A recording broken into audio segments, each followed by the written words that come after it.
Hello everyone, welcome to Study Netic. मैं हूं पूजा मेहता और यहाँ पर पढ़ रहे हैं हम क्लास 11 की अकाउंट्स, जिसमें मैं आपको एडजस्टमेंट ऑफ फाइनेंशियल स्टेटमेंट के एक्सरसाइज के सॉल्यूशंस एक्सप्लेन कर रही हूँ। अभी तक हम क्वेश्चन नंबर 14 तक कर चुके हैं। आज उसके आगे के 2 क्वेश्चन करेंगे। सभी क्वेश्चंस मेरी प्लेलिस्ट में अवेलेबल हैं, इधर उधर जाकर मत सर्च कीजिएगा, सीधे प्लेलिस्ट में चले जाना। चैप्टर 1 से लेके ये चैप्टर तक के सभी वीडियोस वहां पर अवेलेबल हैं। ये चैप्टर यदि देखना है तो लास्ट में देखिएगा, क्योंकि कॉन्टिन्यूशन में मैं ये वीडियोस बना रही हूँ। तो बिना देरी के स्टार्ट करते हैं, लेकिन वीडियोज यदि देख रहे हैं तो प्लीज चैनल को सब्सक्राइब करना बिल्कुल भी मत भूलना। तो चलो स्टार्ट करते हैं हम किसके साथ, क्वेश्चन नंबर 15 के साथ।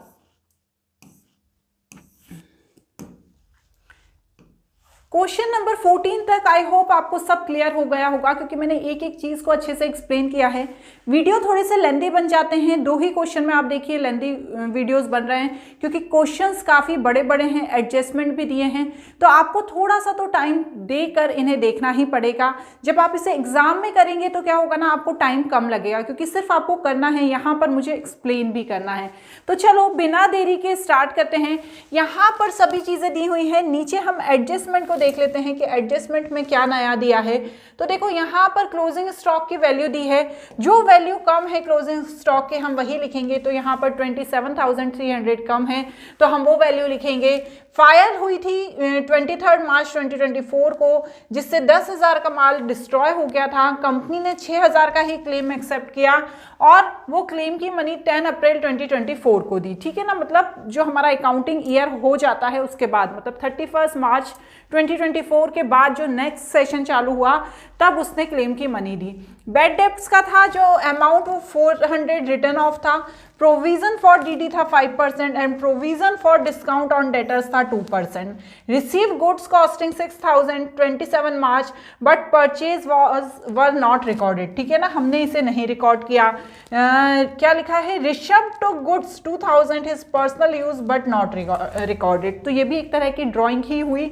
और यहाँ पर लास्ट में आपको डेप्रिसिएशन 2% किस पर, लैंड एंड बिल्डिंग पर, 20% प्लांट एंड मशीनरी पर एंड 5% फर्नीचर पर डेप्रिसिएशन पुट करना है।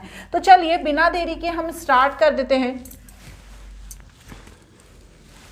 सबसे पहले हम लिखेंगे यहाँ पर ट्रेडिंग एंड P&L अकाउंट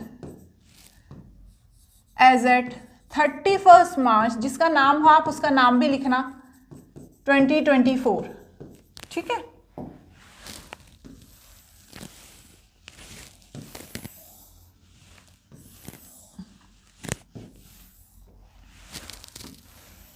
ये हमारा फॉर्मेट बन गया।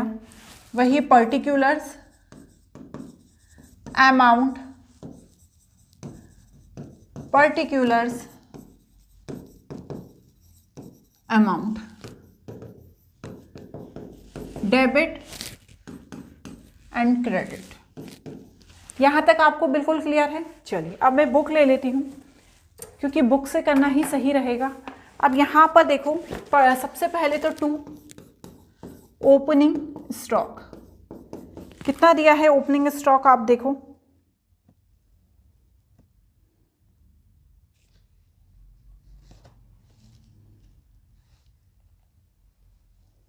$21300।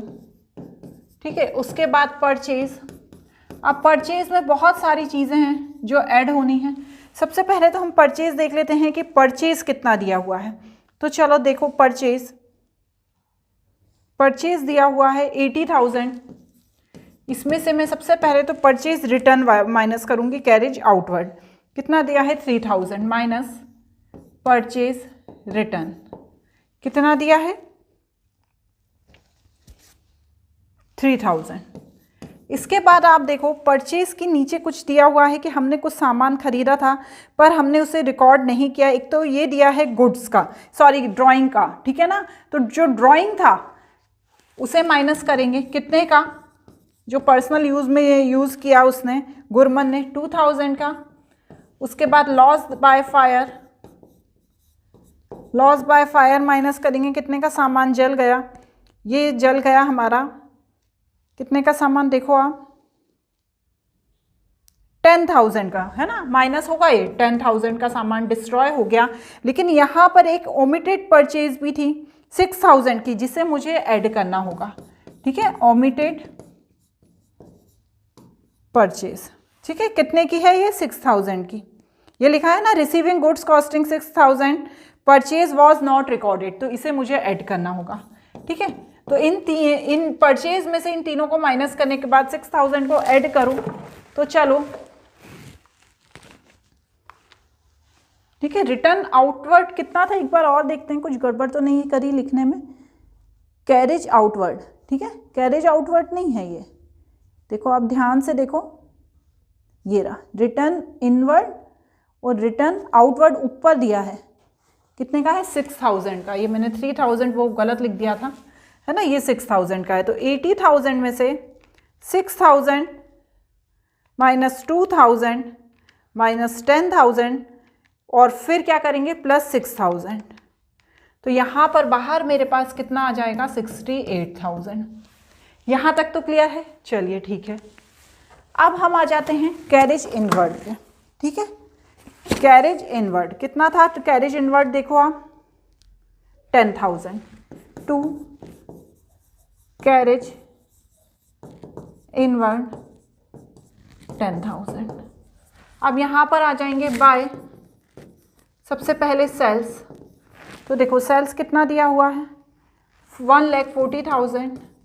अब माइनस करो सेल्स रिटर्न, देखो कितना दिया हुआ है सेल्स रिटर्न, ध्यान से देखिएगा, रिटर्न इनवर्ड 5,000, तो यहाँ पर 5,000 लिखेंगे, 1,35,000, clear.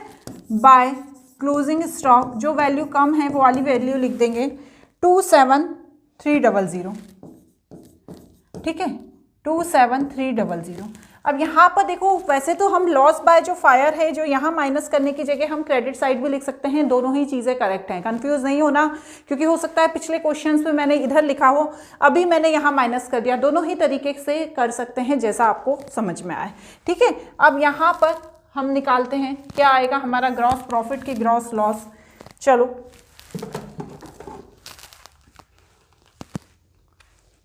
$1,35,000 plus 27,300 is equal to 16,2300। फिर यहाँ का प्लस करते हैं, 21,300 पर 68,000 प्लस 10,000, ठीक है, जो भी अमाउंट है यहाँ का कम आ रहा है, 16,2300, तो हमारा जो नेट प्रॉफिट है वो आएगा 63,000। Net profit, sorry, gross profit क्या है, ग्रॉस प्रॉफिट 63,000, 16,2300। यहाँ तक क्लियर है। चलिए अब हम नीचे आते हैं और बनाते हैं P&L अकाउंट, इसी को आगे बढ़ाकर।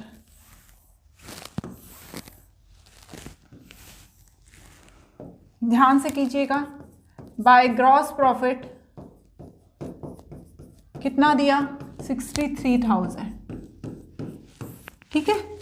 अब इस साइड से शुरू करते जाते हैं, बहुत सारे एक्सपेंसेस दिए हुए हैं जिनका एडजस्टमेंट नहीं है, बस आपको लिखना है। तो चलिए शुरुआत हो जाए, कर लीजिए। सबसे पहले तो हम करते हैं सन्ड्री एक्सपेंसेस से। मैं पहले नाम लिखती जाती हूँ, फिर अमाउंट लिखूँगी। सन्ड्री एक्सपेंसेस, उसके बाद प्रिंटिंग एंड स्टेशनरी, उसके बाद इंश्योरेंस एक्सपेंसेस, इसके बाद क्या आएगा, जिनके एडजस्टमेंट नहीं है हम उनको लिखेंगे पहले, टू सैलरी एंड वेजेस, ठीक है। इसके बाद ट्रेड एक्सपेंसेस, ठीक है। इनके अमाउंट को ध्यान से लिखना। सबसे पहले था सन्ड्री एक्सपेंसेस, तो देखो ध्यान से, सन्ड्री एक्सपेंसेस कितना है, 600, फिर 500 और फिर 1000, 600, 500 एंड 1000। फिर सैलरी एंड वेजेस 15,500 एंड फिर ट्रेड एक्सपेंसेस 800। क्लियर, यहाँ तक आपने पूरा अमाउंट लिख लिया है, ठीक है। अब कहाँ जाएंगे, अब हम जाएंगे, एक चीज़ और है हमारी यहाँ, क्या है जिसे मैं परचेज में लिख रही थी, कैरेज आउटवर्ड। वो भी यहाँ पर लिखाएगी कैरेज आउटवर्ड। क्लियर? कितना है ये कैरेज आउटवर्ड? 3000। यहाँ तक हमने सारी चीज़ें जो विदाउट एडजस्टमेंट की थी वो लिख ली। अब हम एडजस्टमेंट वाली चीज़ों पे जाएंगे। तो सबसे पहले लोन फ्रॉम गजानन, तो इंटरेस्ट ऑन लोन, चलो करो कैलकुलेशन, कितना है 30,000 का 6% 9 मंथ का, ठीक है, ये इंटरेस्ट ऑन लोन आएगा। चलो कैलकुलेशन करो, 30,000 का 6% 9 मंथ का 1350, ठीक है, ये इंटरेस्ट ऑन लोन आ गया। इसके बाद हम करेंगे बेड डेब्ट्स का कैलकुलेशन। तो ध्यान से समझना बेड डेब्ट्स का, थोड़ा सा मैं ऊपर कर लेती हूँ, 2 बेड डेब्ट्स। तो देखो जो अंदर होते हैं सबसे पहले तो उन्हें लिख लेते हैं। तो अंदर कितने दिए हुए हैं? 400। अब नीचे देखो फर्दर या रिटर्न ऑफ बेड डेब्ट्स भी दिए हैं 400 के, तो plus return of bed debts 400, ठीक है। इसके बाद क्या दिया हुआ है? प्रोविज़न फॉर डीडी 5%, इसे भी प्लस करेंगे, प्रोविज़न फॉर डीडी। तो देखो जो अंदर वाले रिटर्न ऑफ है 400, उसे हम डेटर में से माइनस करके प्रोविज़न फॉर डीडी निकालेंगे, बाहर वाले को नहीं करेंगे। तो डेटर दिया है 18,400, उसमें से जब मैं 400 माइनस करूँगी तो 18,000 पर कितना निकालना है मुझे? देखो दिया है 5% इंटू 5% 900, तो इसे भी यहाँ पर ऐड कर देंगे। समझ में आ गया ना? जो अंदर बैड डेब्ट्स दिए होते हैं उसे माइनस नहीं करते हैं, उसे वैसा का वैसा लिखते हैं। लेकिन जब हम प्रोविज़न फॉर डीडी का कैलकुलेशन कर रहे हैं तो जो बाहर बैड डेब्ट्स दिए हैं उन्हें पहले डेटर्स में से माइनस करेंगे और फिर हम निकालेंगे प्रोविज़न फॉर डीडी, ठीक है। अब यहाँ पर देखो बच्चों, एक चीज़ और ध्यान रखो, यहाँ पर एक और प्रोविज़न दिया हुआ है। कौन सा वाला प्रोविज़न दिया हुआ है? ये दोनों है, ये हमने ऐड कर दिए, एक हमें लेस करने पड़ेंगे क्योंकि देखो यहाँ पर दिया हुआ है प्रोविज़न फॉर डाउटफुल डेट्स और एक दिया है provision for discount on debtor, ठीक है। तो या तो इन दोनों को यही माइनस कर दो और या तो ये जो provision for discount on debtor है उन्हें क्रेडिट साइड लिख दो। तो हम क्या करते हैं, प्रोविज़न फॉर डीडी जो अंदर दिया है किसमें, जो ट्रायल बैलेंस है उसमें 1000, उसे यहाँ पर माइनस करते हैं, प्रोविज़न फॉर डीडी 1000, ठीक है, इसे यहाँ। और जो दूसरा वाला है उसे हम यहाँ पर लिख देते हैं provision of discount on debtors, on debtor. चलो अब इसका कैलकुलेशन बीच में ही देख लो। 380 क्या दिए हुए हैं? इंटरनल वाले दिए हुए हैं, दिए हैं ना 380। अब 380 तो प्रोविज़न दिया है लेकिन 2% प्रोविज़न भी दिया है, लेकिन वो बाहर की तरफ दिया है। तो हमारे डेटर्स कितने हैं? डेटर्स है हमारे 18,400, ठीक है ना। इसमें से मैं माइनस करूंगी जो बाहर का 400 का प्रोविज़न वो दिया है रिटर्न ऑफ, और साथ ही साथ ये जो प्रोविज़न फॉर डीडी है 900 का, इसको भी मैं माइनस करूंगी। जब मैं ये माइनस करूंगी तो मेरे पास आएगा 17100। इसका मैं कितना निकालूंगी, एक बार मैं ये दोनों माइनस करके आपको बता देती हूँ। 18400 माइनस 400 माइनस 900, तो यहाँ पर आ जाएगा 17100। इसका 2% जो आउटसाइड दिया हुआ है एडजस्टमेंट में इंटू 2%, तो कितना आया? 17100 का 2% 342, ठीक है ना। और ये जो 342 है ये 380 में से माइनस होगा क्योंकि ओल्ड प्रोविज़न दिया है, न्यू प्रोविज़न आया है 342। तो जब मैं 380 में से इसको माइनस करूंगी तो मेरे पास आएगा 38, जो यहाँ पर बाहर आएगा। ये मैं आपको बीच में वो रोक कर बता रही हूँ। अब इसको हम कंप्लीट करते हैं, इसको कंप्लीट करिए। यहाँ पर पुराने दिए हुए थे कितने? 400, नए भी 400 मतलब जो फर्दर थे, फिर 900 वो था प्रोविज़न, और यहाँ पर माइनस करना था 1000, ठीक है ना। यहाँ तक का तो मैं आपको समझा ही चुकी थी। तो बाहर मेरा आना था 700। क्लियर? अब इसी को आगे बढ़ाएंगे क्योंकि अभी एक चीज़ और रह गई है, क्या? Loss by fire, loss by fire. यहाँ पर जो क्लेम नहीं मिला है, ठीक है, उसके अमाउंट को लिखेंगे। तो कितने का लॉस हुआ था? देखिए सामान चला था 10,000 का और 6,000 ही क्लेम मिला था। तो 10,000 में से जब मैं 6,000 माइनस करूंगी तो 4,000 का मुझे अभी क्लेम नहीं मिला है, तो वो भी मुझे यहाँ पर लिखना पड़ेगा। और उसके बाद हम डेप्रिसिएशन निकालेंगे। तीनों का डेप्रिसिएशन आएगा। किस किस का देखो क्या क्या दिया हुआ है। लैंड एंड बिल्डिंग 2%, फिर क्या दिया है, प्लांट एंड मशीनरी 20%, 20%, और फिर क्या दिया है, फर्नीचर 5%। ठीक है, तो अब चलो हम देखो कितना दिया है। पहले तो हम तीनों का नाम, ये अमाउंट भी लिख देते हैं। तो लैंड एंड बिल्डिंग का अमाउंट दिया हुआ है 90,000, तो 90,000 का 2% निकालो। प्लांट एंड मशीनरी का दिया है 20,000, तो 20,000 का 20% निकालो।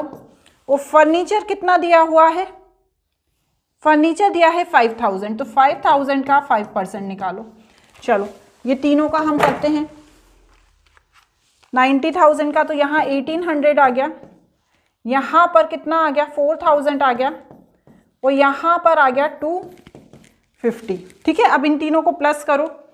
1,800 प्लस 4,000 प्लस 250, तो यहाँ पर आ गया 6050। यहाँ तक आपको क्लियर हो गया। ठीक है, अब हम इनका ऐड करके देख लेते हैं कि नेट प्रॉफिट आ रहा है या नेट लॉस आ रहा है। यहाँ तक हमारा ठीक है, इसको मैं थोड़ा सा छोटा कर दूंगी। ठीक है, पहले इन दोनों का करते हैं, तो इन दोनों का तो इजी है।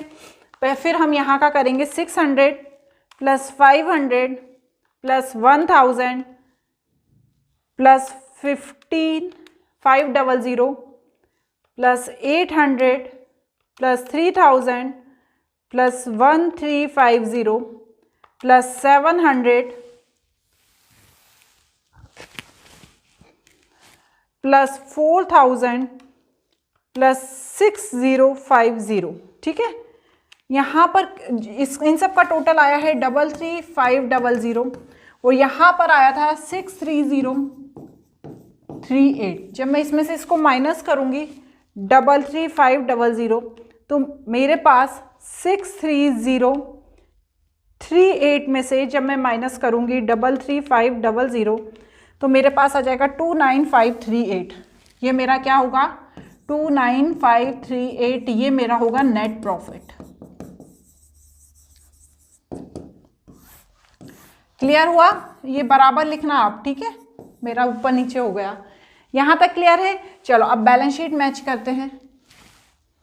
देखिए बहुत सारी वेबसाइट हैं जो ये सारे सॉल्यूशन प्रोवाइड करती हैं, लेकिन जब हम इस चीज़ों को समझ के करते हैं तो हमारे सारे डाउट क्लियर हो जाते हैं, क्योंकि सिर्फ आपको देख के नहीं करना है, आपको पता भी होना चाहिए कौन सी चीज़ क्यों आती है। यहाँ पर एक बार देख लेंगे, फिर क्या करेंगे, जब तक कॉन्सेप्ट क्लियर नहीं होंगे तब तक कैसे करेंगे। ठीक है ना, तो इसलिए प्रॉपर तरीके से करना बहुत ज़रूरी है। इसलिए मैं टाइम लगाकर आपको हर क्वेश्चन को अच्छे से एक्सप्लेन करती हूँ, ताकि आपका कोई भी डाउट ना रहे। चलो कैपिटल कितना दिया है, यहाँ पे तो आपको पता ही है, liability amount assets amount. Clear है? यहाँ तक बिल्कुल क्लियर है। चलिए अब लिखते हैं कैपिटल 1 लाख, इसमें हम प्लस कर देंगे नेट प्रॉफिट। कितना दिया, मतलब अभी निकाला हमने 29,538। ठीक है, अब इसमें माइनस होगी ड्राइंग। देखो ड्राइंग कितनी दी है, 12,000, और नीचे भी हमने कुछ पर्सनल यूज़ के लिए निकाल लिया था 2,000। ठीक है ना, तो हमारी ड्राइंग कितनी हो गई 14,000, तो ये माइनस होगी। तो चलो कैलकुलेशन करके देखते हैं। 1 लाख प्लस 29,538 माइनस 14,000, तो यहाँ पर आ जाएगा 115538। क्लियर है? यहाँ तक क्लियर है? अब क्रेडिटर्स कितने दिए हुए हैं देखो आप क्वेश्चन में,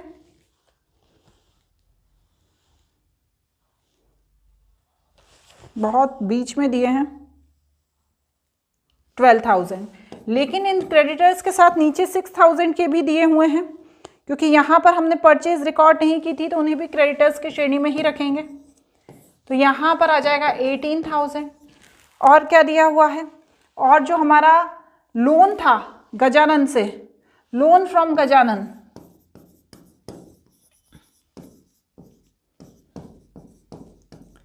कितना है 30,000, इसमें प्लस इंटरेस्ट ड्यू कितना है 30,000 का हमने निकाला था 6% के हिसाब से 1 जुलाई तक का 1350, तो बाहर आ जाएगा 31350। ठीक है, ये हमारा पूरा लायबिलिटी साइड का कैलकुलेशन हो गया। अब हम आ जाएंगे एसेट साइड पे। तो सबसे पहले तो हम क्या लिखेंगे, कैश लिख देंगे, cash at bank and cash in hand. ठीक है, दोनों कैश लिख दो। तो बैंक में और हैंड में कितना है 4600 और 1280। ठीक है, यहाँ तक क्लियर है। इसके बाद क्या आएगा, देखो ध्यान से देखो, इसके बाद हमारे डेटर्स हैं। तो डेटर्स का कैलकुलेशन 18,400 था, यहाँ पर 400 माइनस होगा। और क्या माइनस होगा, 400 कौन सा है, रिटर्न ऑफ वाला है, 400 माइनस होगा। उसके बाद जो 900 का कैलकुलेशन किया था वो माइनस होगा, और 2% डिस्काउंट ऑन डेटर्स हैं वो माइनस होंगे, तो 342। तो ये 400 रिटर्न ऑफ थे, ये प्रोविजन फॉर डीडी था, ठीक है ना, जो हमने 5% निकाला था, और ये क्या था 2% provision of discount on debtors. ठीक है, तो चलो यहां पर कैलकुलेशन करो, इन तीनों को माइनस करो। 18,400 माइनस 400 माइनस 900 माइनस 342, 16758। देखो जो अंदर दिए हुए थे ट्रायल बैलेंस में, उनकी कहानी अंदर ही खत्म हो गई। क्यों, क्योंकि वो सारी चीज़ें का एडजस्टमेंट हमने पीएनएल अकाउंट में कर लिया, लेकिन यहाँ पर हम जो बाहर के कैलकुलेशन हैं उनको करेंगे। तो उसका कैलकुलेशन करने के लिए हमें इसे ध्यान रखना है। अब हम आ जाएंगे क्लोजिंग स्टॉक को लिखेंगे। क्लोजिंग स्टॉक कितना था 27300। इसके बाद क्या आएंगे, मशीन, लैंड एंड बिल्डिंग। सबसे पहले land and building, land and building कितना दिया था 90,000। इसमें से जो भी डेप्रिसिएशन है उसे माइनस करना है, अभी हम देखेंगे। प्लांट एंड मशीनरी कितना है 20,000, और फर्नीचर, ठीक है ना, इसका भी डेप्रिसिएशन माइनस होगा। और फर्नीचर कितना दिया हुआ है देखो 5,000, और इसका भी डेप्रिसिएशन माइनस होगा। इन तीनों के डेप्रिसिएशन देखो क्या है आप अपनी कॉपी में ऊपर। तो लैंड एंड बिल्डिंग का है 1800, इसका है 4,000 और इसका है 250। 1800, 4,000 एंड 250। चलो माइनस करो, ठीक है।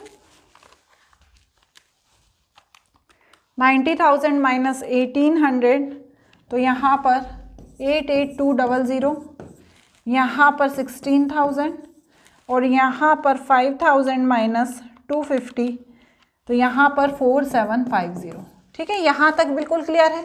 अब हमें जो क्लेम मिला है उसे लिखेंगे। इंश्योरेंस क्लेम कितना 6,000, ठीक है ना, जितना हमें क्लेम देते हैं उसे यहाँ पर हम शो करते हैं। तो चलिए ध्यान से, कुछ रहा तो नहीं है, नहीं। अब चलो अब इनको ऐड करके हमारी बैलेंस शीट को हमें देखना है कि मैच हो रही है कि नहीं। 115538 प्लस 18,000 प्लस 31350, तो यहाँ पर 164,888। क्लियर। अब यहाँ देखती हूँ मैं, यहाँ का कितना आएगा, यहाँ पर 4600 plus 280 plus 16758 plus 27300 plus 88200 plus 16,000 plus 4750 plus 6,000। तो यहाँ पर भी आ गया मेरा 164,888। चलो हमारी बैलेंस शीट मैच हो गई। क्लियर है। एक क्वेश्चन और देखेंगे, इसके नेक्स्ट वाला क्या कह रहा है। द फॉलोइंग ट्रायल बैलेंस दिया हुआ है अशोक का। Salary of the month March 2024 1000 were unpaid which are the provided balance account including 800 paid in advance. तो यहाँ पर अनपेड सैलरी दी है और एडवांस सैलरी दी है, दोनों दिया है। इंश्योरेंस इज प्रीपेड इंश्योरेंस दिया है। डेप्रिसिएशन फर्नीचर पर 10% है ओरिजिनल कॉस्ट पे। तो यहाँ पर फर्नीचर एट कॉस्ट है, मतलब ये जो ओरिजिनल कॉस्ट है वही दिया है, और बिल्डिंग 5% है। Stock 1500 taken by Ashok his personal use. तो ये ड्राइंग आ जाएगी और परचेज से माइनस हो जाएगी। Make a provision for DD equal 10% on sundry debtors. तो यहाँ पर ज़्यादा एडजस्टमेंट नहीं है, छोटा ही क्वेश्चन है। तो चलो हम करते हैं इसको। ट्रेडिंग एंड P&L अकाउंट, ठीक है। In the books of Ashok as at 31 मार्च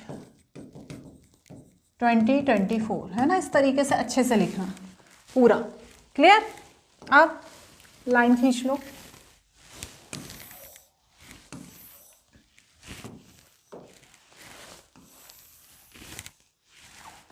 ये पूरा यहाँ पे क्लियर हो गया। ये वही है जो अभी हम कर रहे थे। चलो अब स्टार्ट करते हैं। क्वेश्चन तो आपने देख ही लिया है, बुक है तो बुक उठा लो और फिर बुक को देखकर हम करेंगे, क्योंकि क्या होता है बार बार ऊपर नीचे करने में बड़ी दिक्कत आ जाती है। अब बुक में आपने यदि नोट किया है कि नहीं किया है, यहाँ पर जो परचेज दी है वो एडजस्टेड परचेज दी है। तो एडजस्टेड परचेज में क्या नहीं आता, परचेज नहीं, ओपनिंग स्टॉक नहीं आता, क्लोजिंग स्टॉक नहीं आता, और क्या नहीं आता, परचेज रिटर्न नहीं आता। ये तीनों चीज़ें यदि दी होती हैं तो उन्हें स्किप करना है ट्रेडिंग अकाउंट में और फिर लिखना है। तो यहाँ पर परचेज लिख दो और ब्रैकेट में लिख दो एडजस्टेड। कितनी दी है, 2,90,000। उसके बाद दिए हैं वेजेस, तो 2 वेजेस करके। लेकिन इसमें एक चीज़ आपको ध्यान रखना है, ये 2,90,000 तो आपको लिखना है, इसमें परचेज रिटर्न माइनस नहीं करना है। लेकिन जो पर्सनल यूज़ का ड्राइंग है, ठीक है ना, पर्सनल यूज़ के लिए आपने जो ड्राइंग निकाली है 1500 की अशोक ने, है ना, इसे ज़रूर माइनस करना है इसमें से। तो ये माइनस करो। चलो 2,90,000 में से 1500 माइनस करो तो 2,88,500, ठीक है। अब यहाँ पर लिखेंगे वेजेस, 2 वेजेस। कितना दिया है वेजेस, देखो वेजेस दिए हैं 10,000 के, तो उसे यहाँ पर लिख देंगे। बाय सेल्स, सेल्स कितनी दी हुई हैं, सेल्स के साथ यदि सेल्स रिटर्न हो तो ज़रूर यूज़ करना है। तो सेल्स दी है 529,500। क्लियर। क्लोजिंग स्टॉक यहाँ पर नहीं आएगा, आपको अब डायरेक्ट क्या करना है, जो भी निकल रहा है उसे निकालना है। तो यहाँ पर 2,88,500 प्लस 10,000 माइनस 529,500, तो यहाँ पर हमारे आएगा 2,31,000 ग्रॉस प्रॉफिट। ये क्या है, 2 ग्रॉस प्रॉफिट। क्लियर। बस 529,500, 529,500।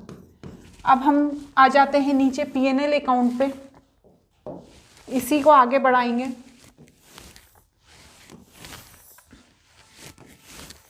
आई होप आपको समझ में आ रहा हो, ठीक है ना, क्योंकि अब मैं डेली ही, आप यदि मुझसे ही ये चैप्टर पढ़ रहे हैं तो अभी तक आपको मेरा पढ़ाने का तरीका समझ में आ गया होगा, और उस हिसाब से तो मुझे लगता है कि आपको सॉल्यूशंस भी समझ में आ गए होंगे।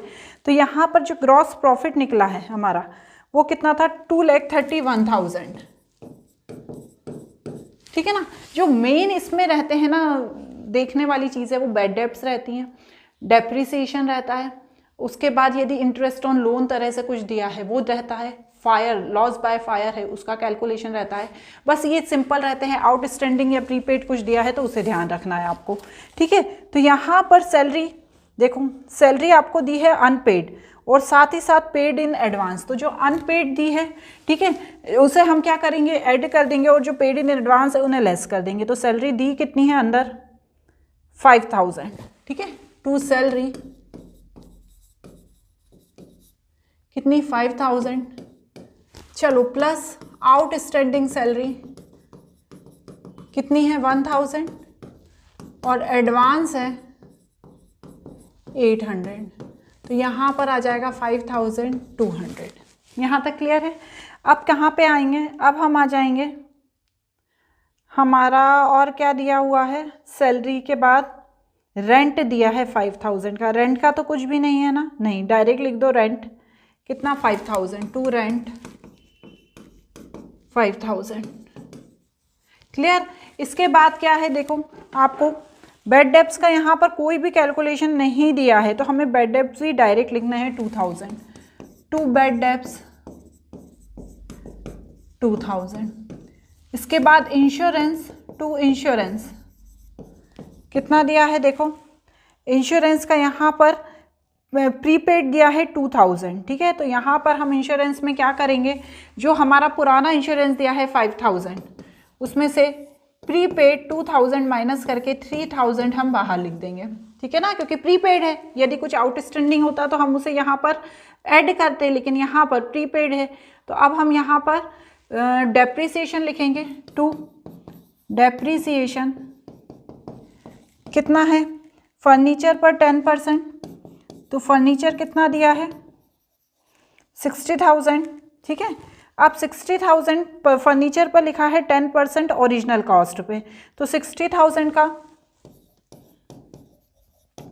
कितना 10% 6000, ठीक है। अब आप बोलेंगे मैडम इसको आप अंदर क्यों लिख रही हैं, तो देखो ध्यान से, यहाँ पर वो भी दिया है क्या, बिल्डिंग, तो हम बिल्डिंग का भी लिखना है। बिल्डिंग कितना दिया है 1,50,000, 1,50,000 का 5% निकालो, 1,50,000 इंटू 5% इंटू 5%, 7500। इन दोनों को प्लस करके मैं बाहर लिखूंगी। आप चाहें तो डायरेक्ट भी लिख सकते हैं, लेकिन सही तरीका यही है कि दोनों तीनों जितने डेप्रिसिएशन दिए हैं उनको अंदर निकाला जाए और फिर उसे बाहर लिखा जाए। अब यहाँ पर ध्यान से देखो, क्या ध्यान से देखेंगे आप, यहाँ पर वो दिया है make a provision for doubtful debts for 10% debtors. तो यहाँ पर हम उसे ऐड भी कर सकते थे, ऊपर ही ऐड कर लो बेड डेट्स में, प्लस प्रोविजन फॉर डीडी, है ना। अब ये 2000 तो माइनस होगा नहीं, तो डायरेक्ट 10% तो डेटर्स कितने दिए हुए हैं 25,000 के, तो इसमें 2000 अंदर लिखकर 2500 को प्लस करके यहाँ पर हम लिख देते हैं बाहर 4500। समझ में आ गया ना। प्रोविजन भी दिया था, मुझे लगा कुछ नहीं दिया है इसलिए मैंने नहीं करा, तो 4500, ठीक है। अब यहाँ पर एप्रेंसेट प्रीमियम भी दिया है तो उसे भी लिखना है, कितना 500। क्लियर। चलो अब देखते हैं कि हमारा क्या आता है, नेट प्रॉफिट आता है या नेट लॉस आता है। 23100 प्लस 500, तो यहाँ पर 231,500। ऐसा मत सोचना कि मैंने कैलकुलेटर से करके देखा तो मैं समझ नहीं पाई इसलिए मैंने कैलकुलेटर से किया, वरना तो आप डायरेक्ट भी कर सकते हैं। 5200 प्लस 5000 प्लस 4500 प्लस 3000 प्लस 13500, ठीक है। माइनस करो, ठीक है। अमाउंट सही है ना सारे, कोई ऐसा अमाउंट तो नहीं था जो हमसे छूट गया हो, तो माइनस करो 231,500, तो हमारा आएगा 200,300। बहुत बड़ा डिफरेंस आया है 200,300, क्योंकि यदि हमें पता ना हो तो हमें थोड़ा सा डाउट होने लग जाए कि इतना कैसे नेट प्रॉफिट निकल गया। पर अब देखिए यहाँ तो आंसर है तो हमने मैच कर लिया, लेकिन इस तरह से भी आ सकता है, ठीक है। इसीलिए मैं अपन बार बार करते हैं प्रैक्टिस क्वेश्चंस की, कि हमें पता रहे कि किस तरह से क्वेश्चन बन के आते हैं। पुराने क्वेश्चंस भी आप रिवाइज कीजिए, प्रीवियस ईयर के क्वेश्चंस, तो आपको और प्रैक्टिस हो जाएगी कि किस तरह से क्वेश्चंस आते हैं, क्योंकि एक क्वेश्चन तो फंसेगा ही फंसेगा इस चैप्टर से, लेंथी चैप्टर है। अब यहाँ पर हम बैलेंस शीट बनाते हैं, समझ के करेंगे तो बिल्कुल दिक्कत नहीं आएगी, क्योंकि यहाँ पर सिर्फ 19 क्वेश्चन दिए हैं, लेकिन 19 क्वेश्चन का हर क्वेश्चन का पैटर्न अलग है, ठीक है ना। इसलिए हमें करेंगे तो प्रैक्टिस हो जाएगी। लायबिलिटीज,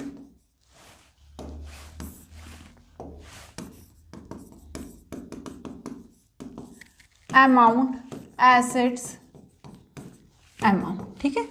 आपको बहुत प्यार से लिखना है, मैंने तो जल्दी जल्दी लिख दिया, आपको बहुत अच्छे से लिखना है, ठीक है। अब चलो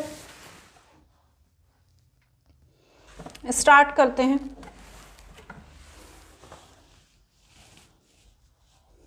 सबसे पहले हम लिखते हैं कैपिटल। कैपिटल कितनी दी हुई है? 30,000। इसमें ऐड करो नेट प्रॉफिट, देखो कितना निकला था, 200,300। देखो डिफरेंस देख के ऐसा लग रहा है ना कि ये गलत हो सकता है, लेकिन गलत नहीं है, ये सही है। माइनस ड्राइंग, ड्राइंग कितना है? देखो ड्राइंग दिया हुआ है 5,000, लेकिन यहाँ पर 1,500 हमने पर्सनल यूज़ के लिए भी निकाल लिए हैं, तो ड्राइंग हमारे 2 हो जाएंगे, 15,000 प्लस 1,500 मतलब 6,500। चलो अब इसे कैलकुलेट करके बाहर लिखो, 200,300 प्लस 30,000 माइनस 6,500, तो 223800। क्लियर? यहाँ तक ठीक है। अब हम आ जाओ, जितनी भी हमारी आउटस्टैंडिंग सैलरी है या वेजेस हैं उसे लिखो, उससे पहले क्रेडिटर्स, वरना क्रेडिटर्स तो रहना ही नहीं चाहिए, 20,000। फिर आउटस्टैंडिंग, क्या क्या था आउटस्टैंडिंग में? देखो बच्चों, आउटस्टैंडिंग हमारी सैलरी थी, और आउटस्टैंडिंग हमारा वेजेस था जो अंदर दिया हुआ था, ठीक है। यदि ये बाहर दिया होता तो हम वेजेस में से ऐड कर देते, लेकिन ये बैलेंस शीट के अंदर दिया हुआ है, इसलिए हमने डायरेक्ट इसे बैलेंस शीट में लिखा। तो सैलरी कितनी थी? 1,000 जो हमने ऐड की थी, और यहाँ पर ये कितना है? 8,000। समझ में आ गई ना? यदि अंदर दी होती है तो उनका हम एडजस्टमेंट सीधे बैलेंस शीट में ही करते हैं, ठीक है ना। समझ गए आप ये बात? अब अगला क्या करना है इसमें हमें, अब हम देखेंगे इस साइड क्या दिया है। कैश, कुछ दिया है क्या? कैश एट बैंक या कैश एट हैंड? नहीं, चलो कुछ भी नहीं दिया है। तो सबसे पहले तो क्लोजिंग स्टॉक लिख लो, क्लोजिंग स्टॉक 40,000, ठीक है। एडजस्टेड है यहाँ पर, तो इसका मतलब ये है कि ट्रेडिंग अकाउंट में नहीं आएगा, लेकिन बैलेंस शीट में आएगा, और इसका एक रीज़न ये भी है क्योंकि ये अंदर दिया हुआ है, बाहर नहीं दिया है। देखो आप, क्लोजिंग स्टॉक अंदर दिया हुआ है, तो हम यहाँ पर लिख देंगे। इसके बाद हमारा आ जाएगा डेटर्स। डेटर्स कितने दिए हुए हैं? 25,000, ठीक है। और इसमें माइनस होगा प्रोविज़न। हमने कितना प्रोविज़न निकाला था डेटर्स का? हमने प्रोविज़न निकाला था 2500 का, तो 25,000 में से 2500 माइनस करना। अभी हम करते हैं, कैलकुलेटर साथ में उठाएंगे। उसके बाद क्या दिए हुए हैं? उसके बाद यहाँ पर बिल्डिंग 1 लाख, बिल्डिंग पे कुछ निकाला था क्या हमने? हाँ 5% था बिल्डिंग, 1,50,000। इसका डेप्रिसिएशन माइनस होगा, तो 14 कितना आएगा? 142500। इसके बाद फर्नीचर, फर्नीचर कितना दिया हुआ है? देखो आप क्वेश्चन में 60,000 का फर्नीचर दिया है, इसमें से 6,000 डेप्रिसिएशन है, ठीक है ना। 6,000 डेप्रिसिएशन है, और यहीं पर देखो ट्रायल बैलेंस में provision for depreciation on furniture 12,000 भी दिया है, ठीक है ना। तो ये भी माइनस होगा, तो चलो माइनस करो। 60,000 में से 6,000 माइनस किया, और फिर 12,000 माइनस किया, तो यहाँ पर आ जाएगा 42,000, ठीक है। उसके बाद आप देखिए यहाँ पर दी हुई है प्रीपेड इंश्योरेंस, ठीक है ना। तो प्रीपेड वाले सारी चीज़ें यहाँ पर लिखते हैं। प्रीपेड इंश्योरेंस कितना दिया है 2000।